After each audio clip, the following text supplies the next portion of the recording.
بسم الله الرحمن الرحيم.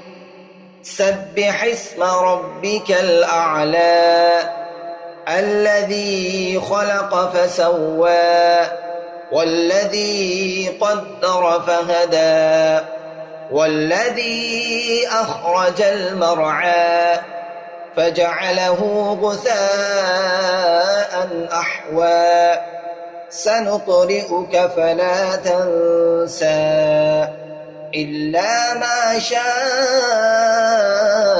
الله إنه يعلم الجهر وما يخفى ونيسرك لليسرى فذكر إن نفعت الذكرى سيذكر من يخشى ويتجنبها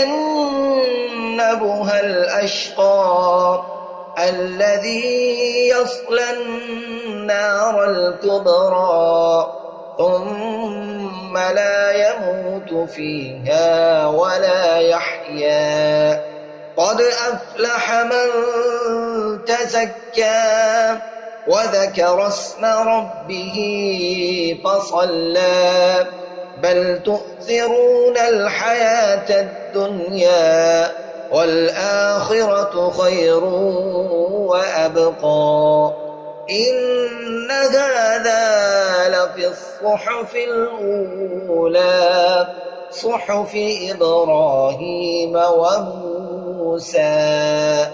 صدقت يا ربنا ورب العالمين.